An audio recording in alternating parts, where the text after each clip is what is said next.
রুই ডক্টরকে বলে যে তার আজকাল ঠিকমতো ঘুম আসছে না, মাথা ব্যথা করছে, ঠিকমতো কিছু খেতে পারছে না। তার কথায় ডক্টর বুঝে যায় যে রুই মা হতে চলেছে। সেটা শুনে রুই অনেক খুশি হয়ে যায়, কিন্তু বেন খুশি হতে পারে না, কারণ বেন জানতো এত তাড়াতাড়ি সন্তান আসলে তার কোম্পানিতে অনেক প্রভাব পড়বে। জেনের কাছে হাসপাতাল থেকে একটি কল আসে।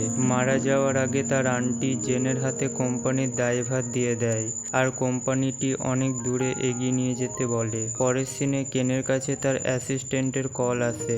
জানা যায় টিন তার জন্য রান্না করেছে আর তাকে সেই খাবার টেস্ট করার জন্য ডেকেছে। কেন সেখানে গিয়ে তার খাবার টেস্ট করে যখনই কেনের মুখে তার প্রশংসা শুনে, তখনই টিন নিজেকে আটকে রাখতে না পেরে কেনকে নিজের মনের কথা বলে দেয়। তার কথা শুনে কেন তাকে বলে, একজন এলিয়েনের সাথে মানুষের সম্পর্ক হতে পারে না, তাই আমাদের ফিউচার সম্ভব নয়। তার কথা শুনে টিনের মনে অনেক আঘাত দেয় আর সে কাউকে কিছু না বলে সেখান থেকে চলে যায়।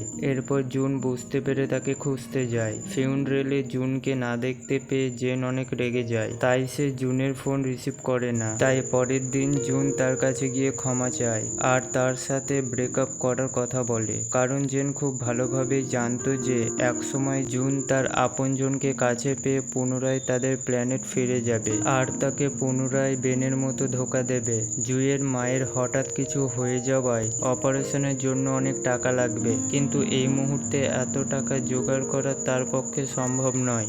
জুনকে অফসেট দেখে কেন তার কাছে যায়। কেন জুনের সাহায্য করতে চাইছিল, তাই সে জেনের মন জেতার জন্য জুনকে এমন কিছু করতে বলে যাতে জেন খুশি হয়ে যায়। খবর পেয়ে জুন জুইয়ের সাথে দেখা করে আর জুন জুইয়ের সাহায্যের বদলে জুইকে তার মায়ের অপারেশনের পুরো খরচ বহন করতে চাইছিল, কিন্তু জুই কিছুতে রাজি হতে চাইছিল না। গতকাল টিনের মন ভেঙে যাওয়ায় কেন তার জন্য স্পেশাল কিছু করতে চাইছিল, তাই সে একটি ক্যান্ডি ভরা গাড়ি টিনকে উপহার দেয় আর গতকালের বিহেভিয়ারের জন্য তার কাছে ক্ষমা চায়।